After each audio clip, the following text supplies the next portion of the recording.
उनके ऊपर किसी को भी एक थप्पड़ चलाने का भी किसी केस में आरोप तय किसी कोर्ट ने किया था जब तक वो जीवित थे। तो जाहिर सी बात है, जब कोर्ट ने ही उनको किसी तरह का दाग नहीं लगाया है तो ये किस मुंह से अपराधी कहते मुझे समझ में नहीं आता है। दूसरी तरफ ये मेरे स्वर्गीय पिताजी जिनकी हत्या इन्होंने करवाई, उनको कोर्ट ने क्लीन चिट दे रखा था, किसी केस में उनको किसी तरह का कोई दोष साबित नहीं किया था, उनको ये लोग अपराधी दिखते हैं। ये अपने अपना देखने का नज़रिया है। खैर, वो जो कहें उनको स्वतंत्रता है कहने के लिए, मुझे उससे कोई आपत्ति नहीं है। लेकिन मेरा ये कहना है कि चुनाव लड़ना, 10 साल आप विधायक रहे हैं, 10 सालों में आपने क्या काम किया है क्षेत्र में, क्षेत्र की जनता का क्या सेवा किया है, वो रखना नहीं चाहते, क्योंकि वो पूरा पेपर ही उनका ब्लैंक है 10 सालों।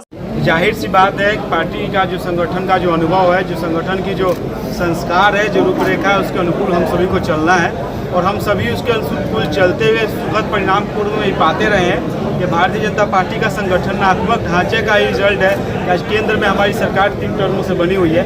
इसमें कोई संदेह नहीं है। भारतीय जनता पार्टी का जो सिस्टम है, जो संस्कार है, उसके तहत हम लोग चुनाव लड़ रहे हैं और उन संस्कारों के पथ पर चलकर ही हम लोग शाहपुर से भी विजय हासिल करने वाले हैं। चाचा अब आपके साथ आ गए हैं, कितना समर्थन इससे आपको मिलेगा? पूर्ण रूप से चाचा हमारे परिवार के मुखिया हैं, हमारे गार्जियन हैं।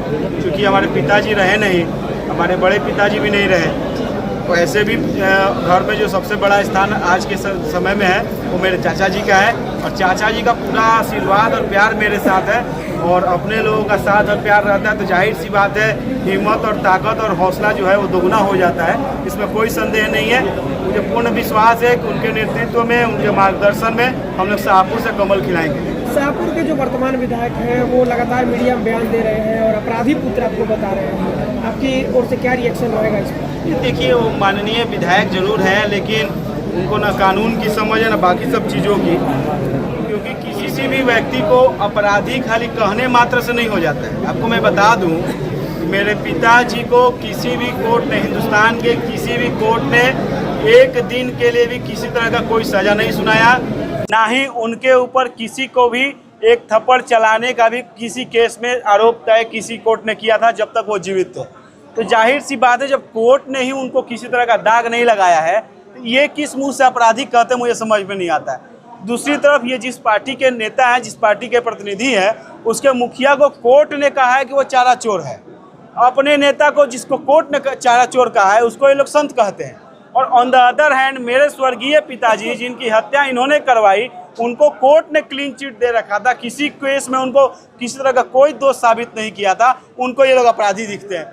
ये अपने अपना देखने का नज़रिया है। खैर, वो जो कहें उनको स्वतंत्रता है कहने के लिए, मुझे उससे कोई आपत्ति नहीं है। लेकिन मेरा ये कहना है कि चुनाव लड़ना है तो अपना 10 साल का रिपोर्ट कार्ड दीजिए ना भाई। और जब खुरपी का ब्याह हो रहा है तो उसमें हंसुआ का गीत गाने का क्या मतलब है?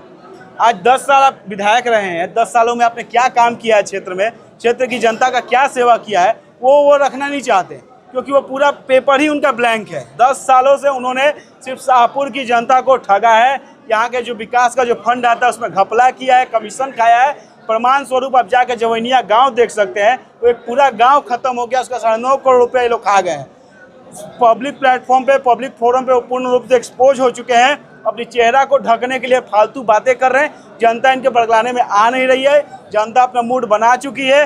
शाहपुर से इनकी विदाई इस बार तय है। इस बार जो विधानसभा चुनाव हो रहा है, अगर यहाँ की जनता आपको विधानसभा तक पहुँचा देती है तो शाहपुर क्षेत्र के लिए सबसे जो मुख्य काम होगा आपका, वो क्या होगा? देखिए, शाहपुर क्षेत्र की, मैंने कहा, अधिकांश पॉपुलेशन गरीब परिवार से आती है, मध्यम वर्गीय परिवार से आते हैं। हम लोग भी उसी परिवार से आते हैं। तो हम जैसे परिवारों को जीवन में या समाज में मान सम्मान संस्कार से जीने का जो हथियार जिससे मिलता है वो शिक्षा है।